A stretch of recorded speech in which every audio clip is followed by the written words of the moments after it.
It's great to be back, wearing my almost Stanford red, and I'm excited for you all to graduate, and I'm excited for the first years to make it to the second year, and it's just wonderful to be here. I will tell you that in the 14 years I've been teaching here, the faculty I think has been pretty much the same, and the students just are getting more impressive, right?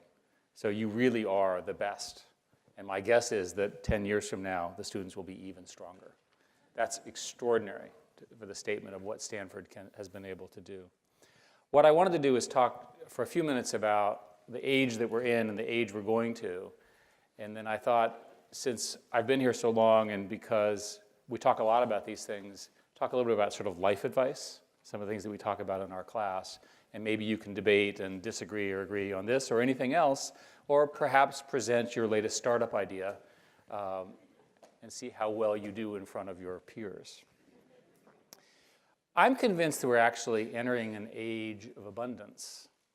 And that age of abundance is defined by too much information, right? The first thing was turn off your Twitter feed so that you could actually focus on something. Whenever people say turn off your phone, I always say don't turn off your phone. We're in the phone business. You get the idea. We clearly have too much food, right? The world is not only capable of feeding itself, but in fact, obesity and weight gain and so forth are becoming major healthcare issues around the world. There are startups and industrial processes that will solve many of the housing problems we have worldwide, and we're going to have abundant housing of relatively high quality. And it looks like we're going to have pretty ubiquitous transportation as a service, high quality also as well. So a lot of the things that we've talked about as we arrive in this age of abundance look pretty good.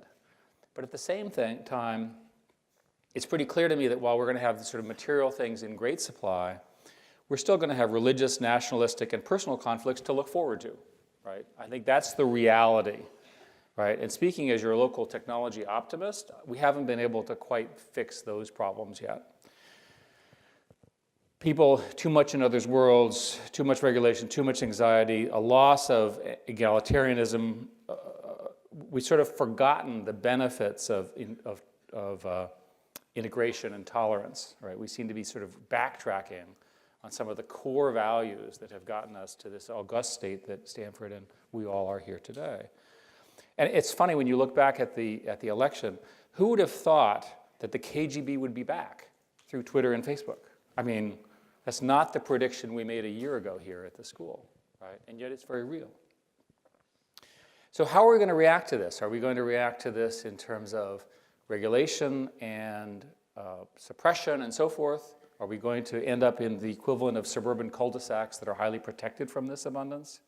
How are we going to sort this out? I don't think society has figured this out. The principles that I've been operating under, which I would encourage you to operate under, are personal freedom and economic freedom. And if you look at the history of the world and you look at where we've all come from, right, the fact that we've got here is because we had those two things. And in fact, it's interesting, I looked this up, at no point in history have you all had a better likelihood of living a long and fruitful life, just on average and in specific. Very interesting, right? After all the complaining, your expected outcome is higher in almost every category. I don't know. It's interesting. A child born today is expected to live about 90 years, right? Children born by the mid-century are expected to live at least 100 years. It's pretty good news. That's average, right? We all understand averages. And by the way, when you have such a long expectancy, my core advice is that you need to brush your teeth because you're going to need them, right? So let's establish some basic rules here. You have to think about these things. And the world has this interesting way of changing. So when I graduated from college in the 1970s, I graduated as an engineer, an electrical engineer. And there were lengthy studies of the fact that there would never be jobs for engineers in the future. And in fact, I was going into a job market where it was not obvious that engineers would have jobs at all. We might be doing other things. Of course, we wanted to be engineers. But I pressed forward. The computer that I used in college has as its replacement in roughly the same building a computer that is 100 million times more powerful. I went to visit it, right? That's a lot of change, right, in that period of time. So if we're in this sort of age of abundance that I'm describing now, what happens after this? How does this transition? And I'm convinced that the age of abundance leads to the age of intelligence. And I'll tell you why. It has a lot of implications, probably the defining thing for your business careers and perhaps for your personal lives as well. The technological boom, the parts that many of us have involved with, people here in the room and myself obviously, have produced the following facts. Computer vision is now better than human vision. Even if you're drunk, right? It's still better. That's a pretty big deal. The analytical systems that are being built now can do better planning and analysis for any system that has variable inputs, that is variable supply, and variable demanders, right? Much of the business and dynamic world does that. And you say, well, why is he talking about this? Because that will underpin much of what you do. In medicine, it turns out, shockingly, we're all the same, right?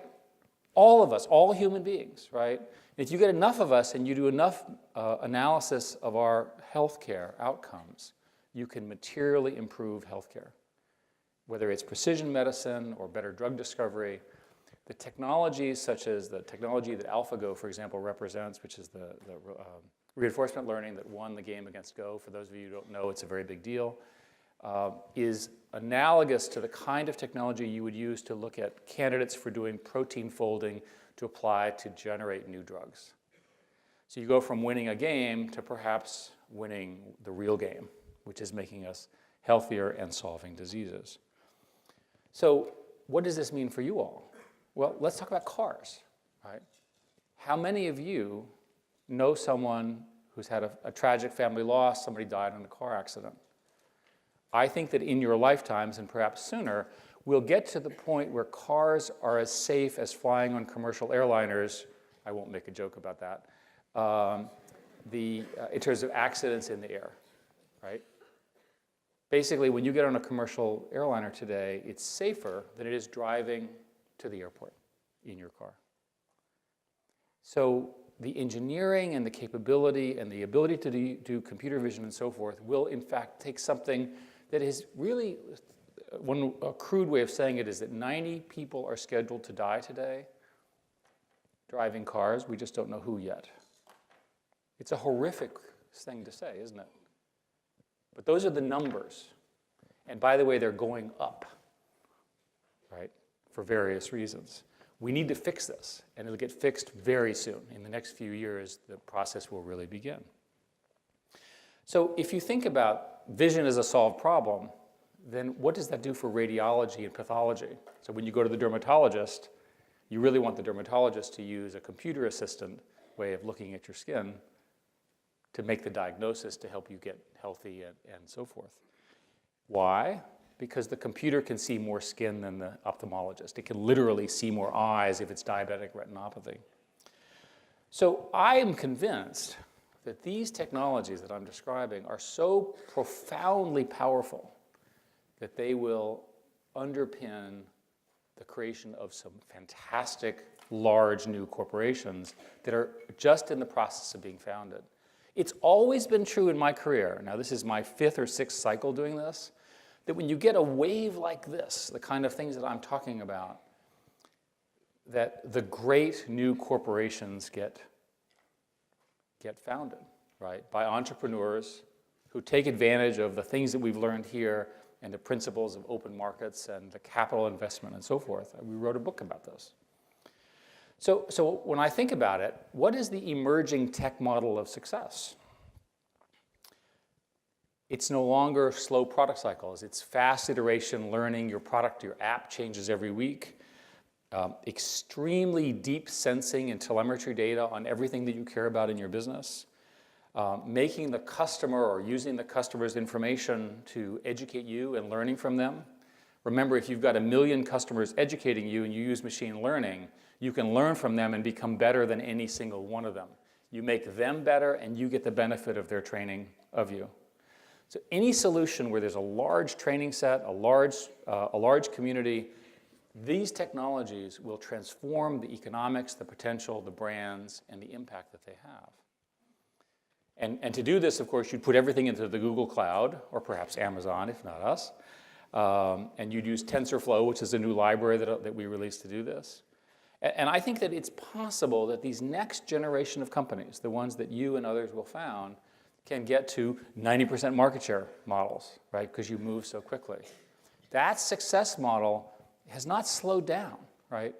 You read the press and everybody goes, oh, well, you know, there's this big company and that big company. There's never been more opportunity than now to create these companies because the barriers to entry are so low, the tools are so powerful, and the need is so great. And we can talk about this some more with questions and comments. So I thought I would talk a little bit about being a student here, right? Being a graduate, being what you will be. And I thought about it for a while, and I thought, this is a great year to be you, right? You managed to get here, and you're either about to graduate or about to graduate in a year. And I would strongly encourage you to not succumb to the anxiety that everyone else seems to have, but rather to carefully go through the capability of the disruptions all around you and figure out how you can solve a new problem. You know, simplify your life in this case. Focus on the things that you care about. Family, relationships, changing the world, making money, whatever it is. It's okay, but get focused on that. Don't be distracted. Most people that I know, especially in your generation, spend too much time on things which are distracting rather than focusing. And often they're things that they really can't change anyway. Stop worrying about things that you can't control and try to make your own luck. Now you say, well, how do I make my own luck? Well, first, you've been pretty lucky to get here. Good answer, right? And I consider myself the same. I'll tell you the story of my very close friend, Eric Lander. He was teaching, I guess he was teaching at a business school, and he thought, I want to do something new. And he decided to move to Boston because he figured that that was the highest number of interactions that would occur per unit of time in the areas that he cared about. He knew nothing about genetics. He shows up, he wanders around, he meets a faculty member who turns out to be a brilliant geneticist, and working with him becomes a brilliant geneticist himself, one of the most famous in the country. But he had to move to Boston because that's where the target was. And then he was willing to accept the risk. So sometimes life works that way, right? That you move there, but he made the luck happen. And in fact, when I say this, remember that almost everything that happens to you happens because of the people that you're with, right? Every single success that I've had has been because I was surrounded by these incredibly interesting and successful people. This a technical person is a PhD, you know, in my career and so forth and so on. But force yourself to take advantage of all of this. Don't just sit at home. You know, live your life to the fullest. The most successful people work hard and play hard, which means you should not watch television. You should watch YouTube, right? It's very clear. You know, this sort of change we can believe in is in fact you, right? Your ability to adapt to this environment around. I would also suggest that you develop at least a fake charm if you don't have any. Sorry. Take a picture of someone's child and send it to the parent. Explain to someone's parent how valuable their employee is. By the way, it works every time, right? Trust me. Don't say nice hairdo, which is what I would say. Say, love your new hair and the combination with that jewelry is sublime, right? That's fake charm. It works very well. When you're asked what your favorite number is, always say 17. Shows you understand prime numbers. Right? I mean, you need a leg up. You went to Stanford. The best prefix in a sentence is the word imagine.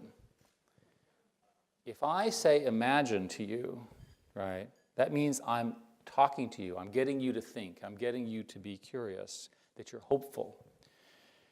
Seek meaning versus novelty. It's fun to have novelty, but meaning is really how you get your life, how you make your life happen, right? As you create accomplishments, it's the meaning and the impact that you have and the people that you work with which will provide this incredible satisfaction. One of my sort of pet peeve with strategy is that it's always taught in a short time frame. But in fact, the best strategies have longer time frame horizons. There's these traditional sayings, which I like, which are we tend to overestimate what can be done in 18 months and underestimate what can be done in 10 years. Watch a movie from 10 years ago or an interview in the technology space from 10 years ago and see how much has changed, starting with your mobile phone, to make the point. But almost all of the strategies, if you don't think about them right, fail within a 5-year period. So have a 5-year plan, and of course do it not just for your business, but also for yourself personally. Be extraordinarily curious, and don't assume the status quo is unchangeable. I learned this from Larry and Sergey, who basically just eschewed tradition, because I was sort of a traditionalist. And what do we have today publicly? We have Trump and Brexit, all of these things. Almost all of the emerging tech startups are essentially disruptive in the economic sense and the political sense, and they were unexpected. You should expect the unexpected as a result. And success then is determined by persistence, that is grit, as well as curiosity, and you have to combine both. You have to be willing to do both. So the way to be happy then, you put all this together, is to have meaning in your life is literally to serve others in what you do, right? That ultimately that's the thing that will matter the most. It's why I teach here. It's why many of you will come back and honor the university that you're a part of. But if I make a list, I think stay open to new things and unlock more happiness. Be happy, surround yourself with new things, new ideas. Avoid preconception and know more truths, right? Literally know things. But it seems to me that in order to be disciplined, in order to get this, that is to have your own freedom, you have to have enough self-discipline, right? And enough sort of focus, persistence, if you will, to get what you want. So it's almost an oxymoron, but it works. Now you sit there and you go, at the end of the day, what's your proof, Eric? Well, poverty, $1 a day, changed 80% in my lifetime. Plunged, right? So if you think that, I was sitting in a meeting a couple days ago with somebody who said, oh, things are terrible in the developing world. And I said, they've always been terrible and they're less terrible, right? Those are the facts, right? My father took pictures when he was roughly you guys' age. He was traveling around Africa, and you look at the pictures of Africa then versus the Africa now, it's still poor, but it's a lot less poor, to the credit of the people who built that. I think to finish with this and go to your questions, I would say, I think you should recognize that inequality is going to increase in the world in our current economic system, and you need to be grateful that you're on this side of the inequality dispersion.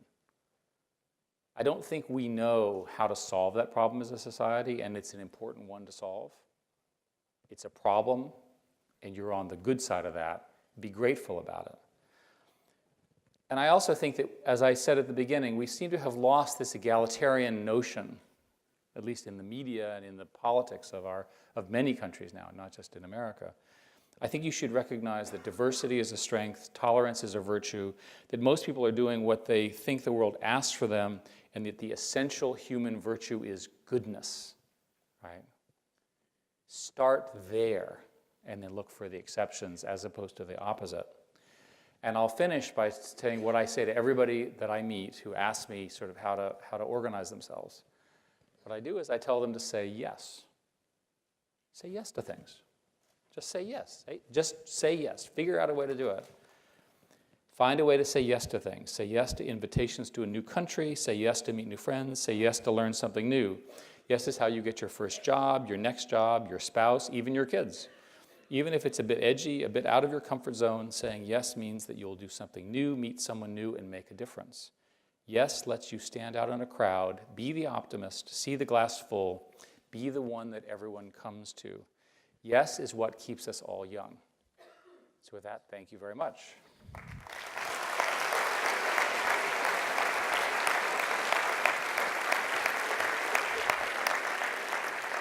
Let's see. How are we going to do? You have some mics, comments, or questions? Any topic is good. As we talked about before, if you have a question, just please make yourself known to Julie or Ali, and then stand up, introduce yourself, and ask Eric directly.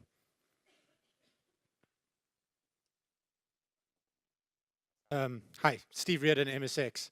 I was interested in your concept of abundance, and that obviously feels right. One of the interesting things is that the societies where this abundance is occurring do appear to be becoming more unequal. And I wonder how you think about that from a policy and technology point of view, and whether you think technology has any role to play, I guess, in the future, and is this a risk to the world?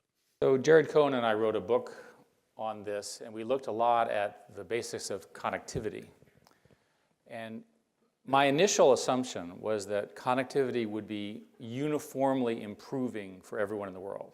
So one of the stories that we talk a lot about is the story of third world connectivity, that is developing connectivity, and the power of very, very inexpensive smartphones.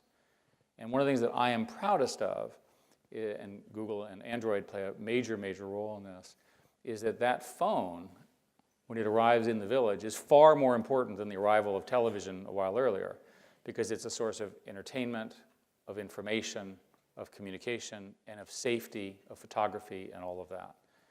And it really has changed much for the better. And we're, billions and billions of people.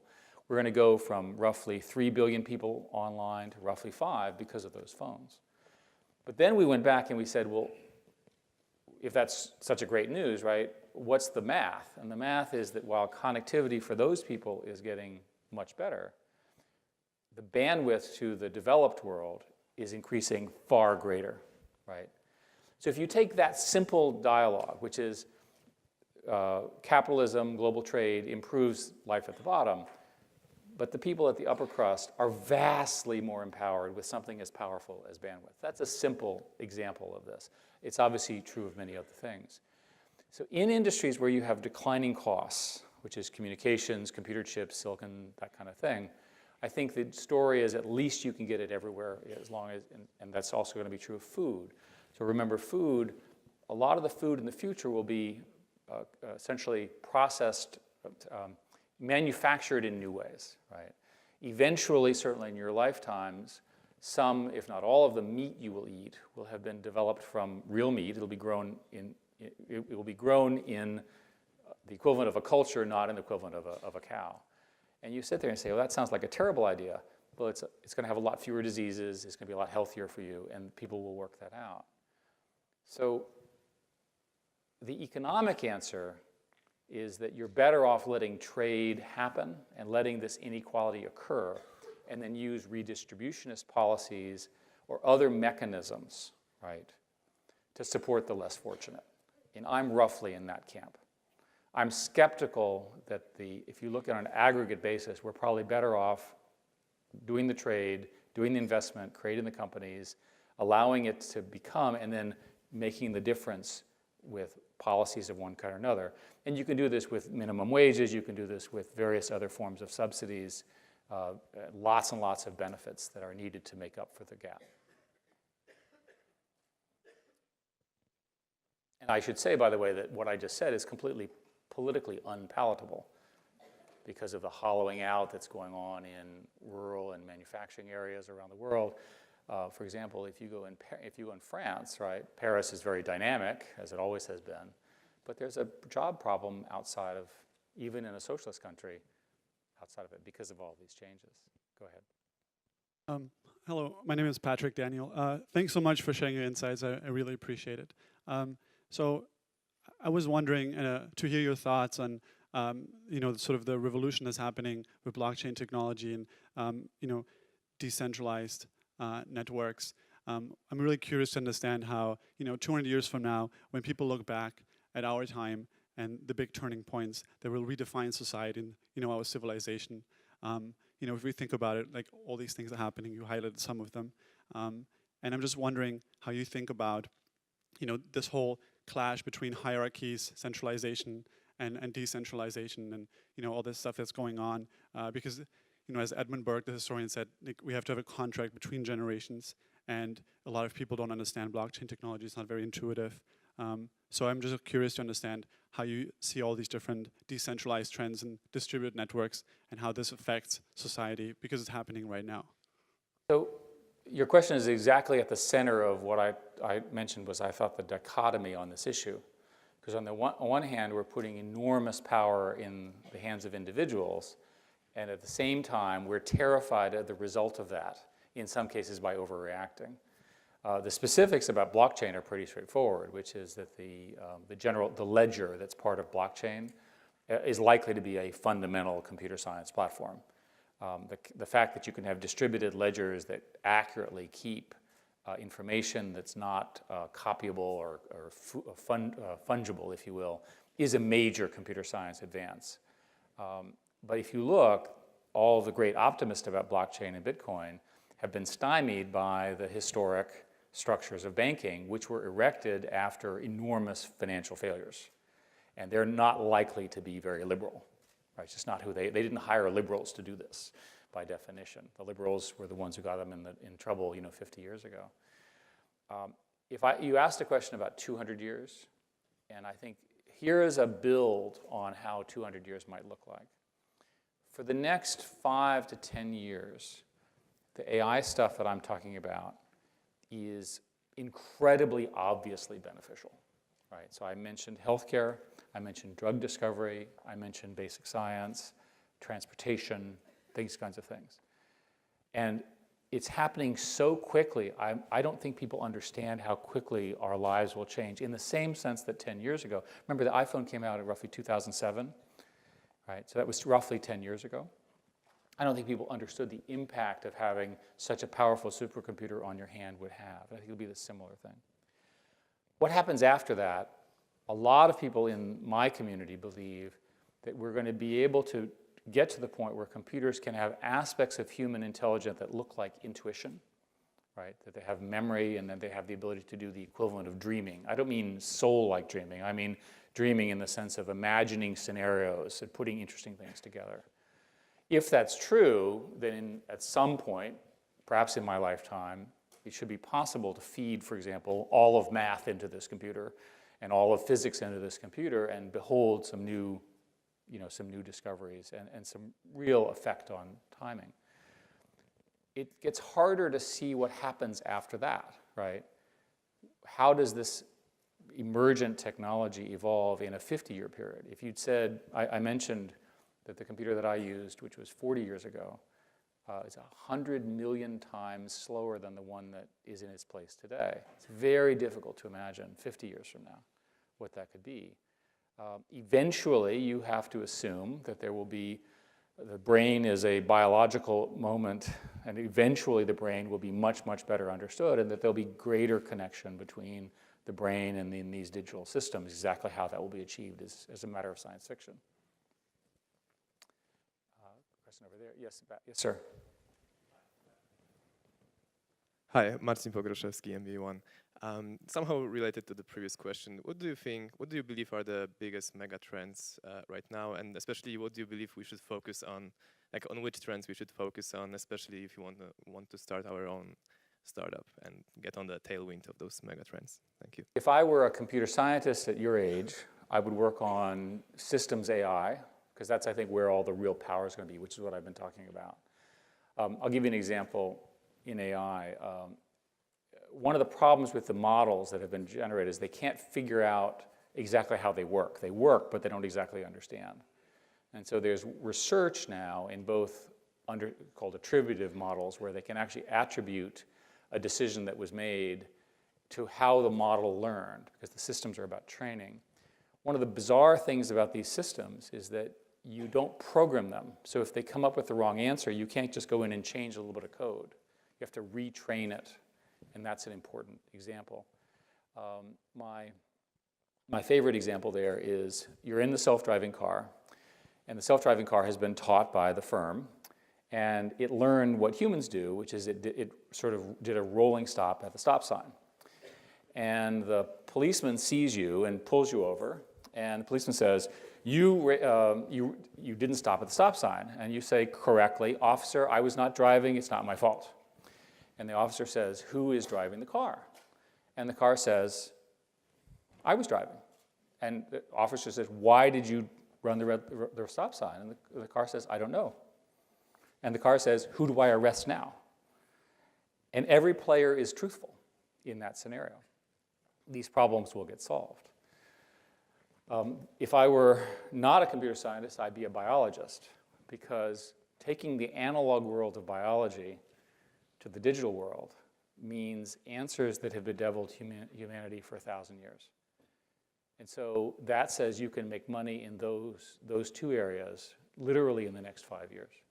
And the rate of investment is at a scale I've not seen in a decade, maybe 20 years. Literally, we're taking mathematicians and physicists who are brilliant and otherwise unemployed and retraining them on this stuff. That's how powerful it really is. More questions? Yes, sir. I'm Paul Needham, MBA 2, and to pick up on what you talked about in your comments earlier with the question of really big companies, and obviously we've all read in the papers recently about monopoly questions and antitrust questions, and obviously you don't think Google is a monopoly, but when would you start to wonder about any company if antitrust intervention is necessary? And like, what are the signs you would be looking for where you would worry about monopoly power as a general matter? I obviously know a lot about this because I fought Microsoft, and I've also testified on this and spent quite a bit of time in the European government with respect to the Google activities. The US answer is that, which came out of the Rockefeller age, 100 years ago. The standard is not set, but basically, whenever you're doing things which are anti-competitive, which do not allow entrants to enter the market. And certainly when I dealt with Microsoft, the problem was Microsoft owned the channel, owned the distribution, and they were the only place where the apps could be distributed. Whereas the internet has essentially eliminated that control over distribution. So the good news about the internet is that, and again, we just published a version of a book, our latest book, How Google Works, which talks a lot about this, is that the internet is so competitive that your product really does have to be good, and if it's really good, you can raise the money, you can get the distribution. I just don't see the barriers to entry at least on the internet side, at least for a while. And I think what I would say is if you look today, there are, depending on how you count it, 4 or 5 companies that are defining most of this, and they are Apple, Google, Amazon, Microsoft, Facebook. And that's roughly the order of the top 5 corporations in the American stock market in valuation. So we're up to something, right, in the sense that this is working, they're global businesses, the competition is brutal, and you get the benefit of that. So the reason that your iPhone or Android phone is so incredibly powerful is not because we're so wonderful, it's because the competition is the most brutal competition I've seen since the PC industry, maybe even more so. So that'd be sort of the way I would answer it. Yes, sir. Hi, Nat Gardenswartz, MBA 1. Thanks so much for coming. Would you be willing to comment on the relationship as you see it between the science and technology communities on the one hand and government and politics on the other? And what are some ways you might envision the two different sort of parties perhaps engaging more constructively with each other going forward? Well, it's not getting better, it's getting worse. A little bit of the history is that the NIH funding, which funds the research for medical stuff in the United States, peaked around 2008, 2009-ish. It fell roughly 30% in real dollars between then and the end of the Obama administration. Non-medical research has been roughly flat as a percentage, right? And now the new Trump proposal is an evisceration of those numbers and a significant reduction furthermore at NIH. Why you would want to, speaking as a person with some self-interest into my own health, why you would want to decrease the amount of investment in health research when you just have invented the technologies like CRISPR that will cause the breakthroughs that will solve these problems that have existed for thousands of years in humanity is beyond me, right? The only policy stupider is the H-1B policy, which is another discussion, right? I don't need to tell you about that one. So there's some weird mix of nativism, lack of understanding, scientific bias. So I'm not sure how to solve this problem, but I would go through some things like this. First, science is true, right? And while there are debates within scientists, The fact of the matter is the fact that you have to prove stuff and that you're constantly being falsified keeps it roughly right. Climate change, by the way, is also true, right? It's actually happening, right? It's a fact. You can choose to ignore it, right? A reasonable strategy for the Luddites, I got it, okay? But don't deny it, right? And don't be a denier of basic facts. I mean, I love these people who say, well, you know, we're operating in a matrix. Okay, well, good. Okay, take a knife, put your hand out, and put the knife into your hand, and tell me if it hurts. Okay, does it matter whether you're in a matrix or not? It still hurts, right? So let's deal with some facts. There's a community of people, including myself, who are working hard to try to get these messages through to people who spend their time denying science for political or material reasons. But a simple rule is that often special interests in our system are paying them to believe falsehoods. Right? And that's a bad way to run a country. It's a bad way to run it forever. It's not a new problem, and it's gotten worse. So we need to fight it, and we need to fight it hard. There are proposals to cut, I can go on, I'll stop. There are proposals to cut basic research funding that goes to universities, including to this university, right? Think about the value of the product that is produced by this university. You shouldn't cut it, you should increase it, right? More questions? Yes, Hi, Lotem, MSX, originally from Israel. I wanted to get your take on how do we close the gender gap in the business and tech world? Silicon Valley has worked hard on this, and there was, if you go through this, like 3 phases. So the first phase is the traditional prejudices, sort of male-only world, and again, watch a movie from 50 years ago, you'll see all those patterns. I think those have largely been addressed. The second one was trying to get employment systems that would work for men as well as women, and that especially involves focusing on childcare, equality of promotion, that sort of stuff. And I think recently we figured out even to deal with some of the pay gap issues. One of the secrets of what we do, a story from 10 years ago is that when we interviewed women, I'll give you an example. Pay gap, we have studied this exhaustively, and the way you solve the pay gap, since women come in with historical salaries lower than the men, is don't base your salaries based on the historical salary. And if you follow that as a basic principle, you will solve the compensation issue, which we indeed believe we have done. And we've issued lots of reports on that. The unconscious bias thing, which everybody is focusing on now, is very real. If you talk to women, they'll say, I feel like I'm not heard, I feel like I'm interrupted, I feel like I'm talked over. And corporations are now beginning to include training. There's no evidence that the training is working yet, but maybe people have to go through multiple such trainings. But I would say to you that it's smart to try to have every conceivably talented person in your company, including all the men, all the women, all the gay people, all the lesbians, all the Russians, all the crazy people, all the people who are like slightly insufferable, right, that you're kind of annoying to you, right? If they really are the best in the world, you need them in your company, which is why the H-1B policy is so stupid, and why the tech industry is so unified on this question about both equality but also the egalitarian and openness that we aspire. What I've discovered since I've been I'm always shocked by this, I've been doing this for so long, that American firms are mostly not like the tech firms. Right? I can't speak for Israel, although I think Israel, my wife and I did a fund to promote female scientists in Israel to try to get them the funding for that crucial period when they graduate and before they get tenure. Right, so we're trying experiments like that. I think this is a solvable problem. More questions? Over here? Yes, yes, sir. Yes, ma'am, excuse me. Hi, I'm Kelsey Page. I'm actually an undergrad. You talked a little bit about falsehoods earlier, and my question is, especially considering the recent election and Google having so much influence over the information people see on the internet and how they get that information, what do you see as Google's role in maybe social responsibility in this realm, and elaborating more on how you see Google fighting falsehoods? So there's sort of two areas that we're focused on. The first is improving our ranking.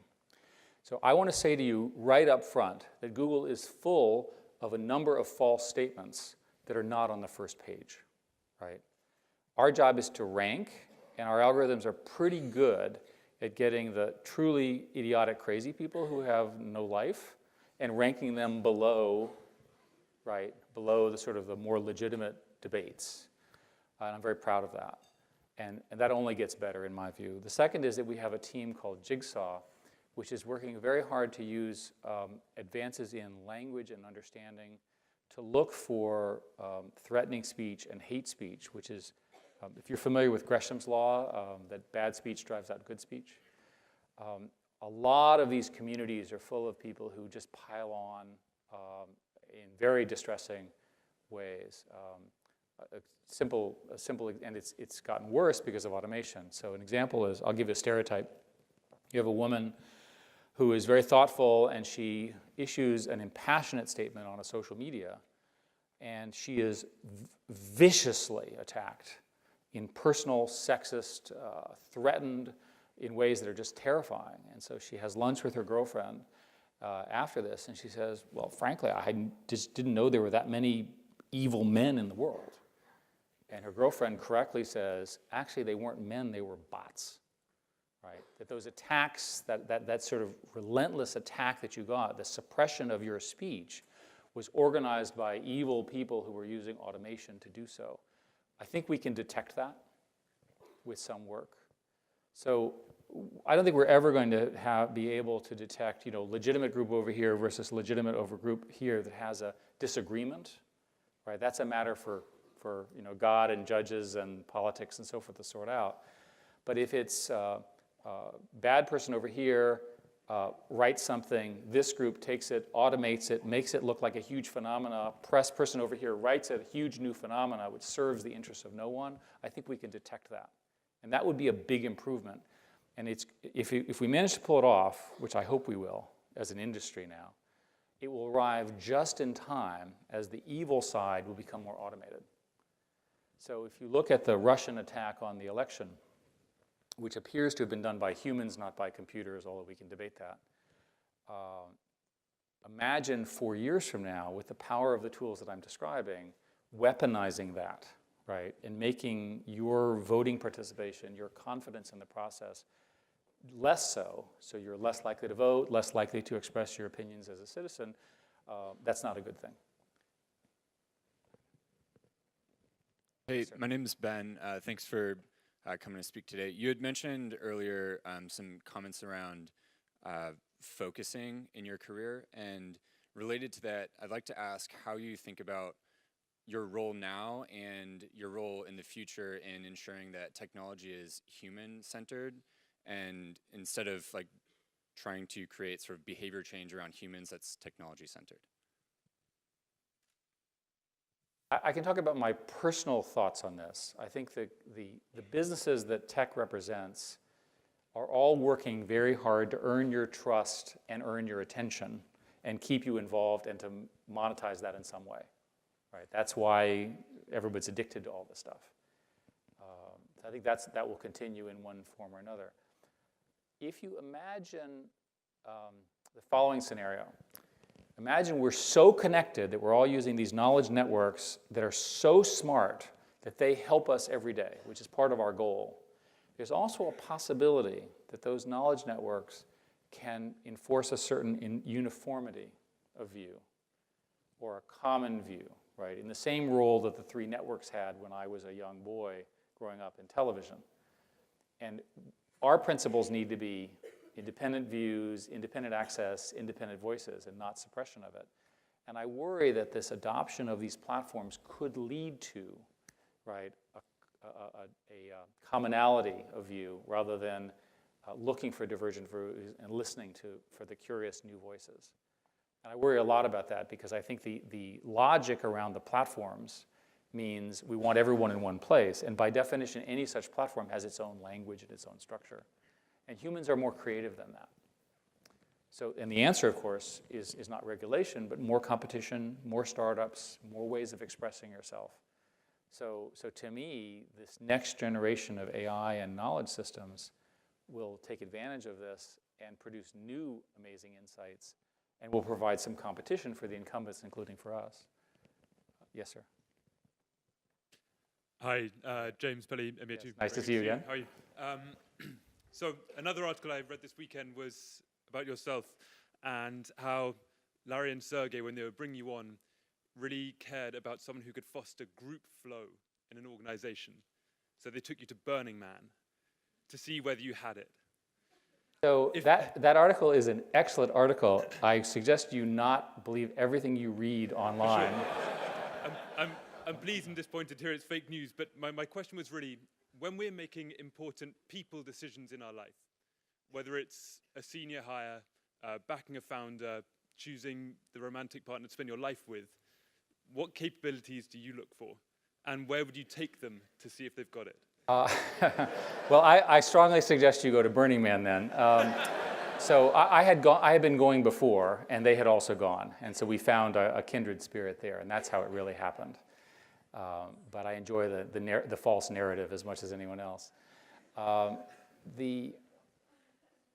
There are people who have extraordinary skill in picking other people. And I would suggest that that's something that Dean and I were talking about, things that could be added to the curriculum and so forth. And the judgment of this is the person I'm going to invest with, so forth, is not a simple one, right? So you need to be thorough, but you need to be excited. You need to sort of fall in love as well as be practical. Just all of those things. I don't think that's a solved problem. I'll tell you what I do and what we did at Google is, first, we wanted people who were did one thing. So we wanted them to be curious, and we wanted them to be accomplished in something. So Sergey's position was we should hire every person who was a rocket scientist we could find, because they were clearly oddballs. And all of our salespeople should be, Olympics winners. And I said, okay, well, that's an interesting approach to sales. And he argued correctly that somebody who can win the Olympics has enormous discipline. Think about what it takes to do what they did. He was very impressed with them. So what I learned was when you interviewed people, find out what they do that's not work-related and see if it's compelling, if it's insightful. Tell me something I don't already know. That usually produces a very good candidate. And it's a pretty hard test. If you develop that skill, you'll do great, in personal as well as in life. More questions? Oh, there was one over here. This gentleman. There's one here, and there's a lady in the back.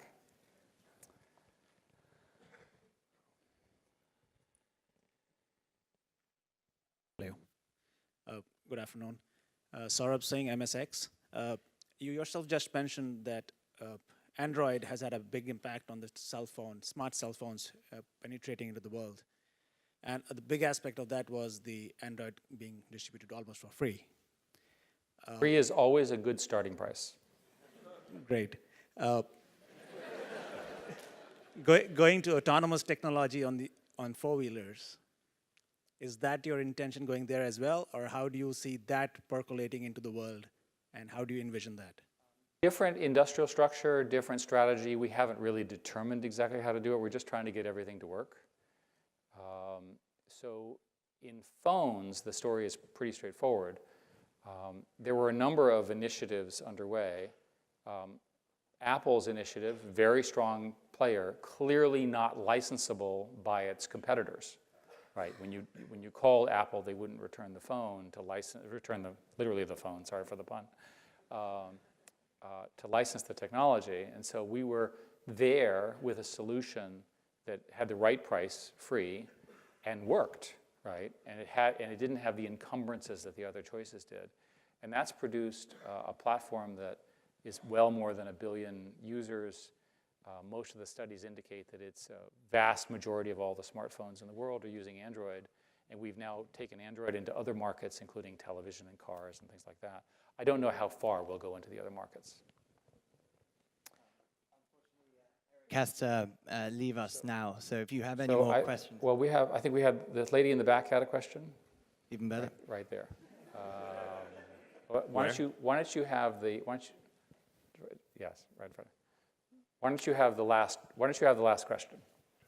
Thank you. My name is Tatiana Núñez, and from Mexico.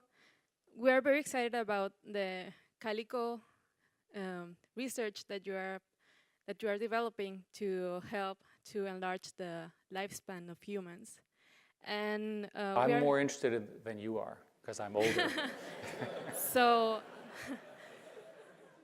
that's very exciting. And our question is about how if there is already a business strategy around that, and how are you planning to have a revenue about this? So the answer is not yet. For those of you who haven't been following it, Google has two large initiatives in the health area. One is called Verily, which is not Calico. And Verily is about, today anyway, about medical devices. We did a fantastic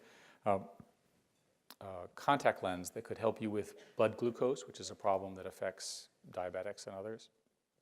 They've since announced many new products in the sort of, think of it as medical device, medical instrumentation, and sort of everybody wants to partner with Verily. They're doing very well. Calico is more today of a research project, try to understand the underlying processes of aging. I've been briefed on it, but I could not accurately describe the science that they're doing, even if I wanted to. But they have the labs, they're looking at the various chemical and biological processes. Can they be slowed or affected by treatments, new drugs, that kind of thing? If it works, right, which we'll know some years from now, it's a classic biotech, the economics would be incredible, right? Because this would be like a brand new drug that everyone would want to take, right? Who doesn't want to live longer? And if it doesn't work, well, we'll have tried valiantly and we'll have advanced the science and the research in that area in a material way. We'd recommend catching Eric at Burning Man at the end of August. But otherwise, thank you so much, Eric, for coming in today. Thank you all. Please have a great spring. Okay, see you.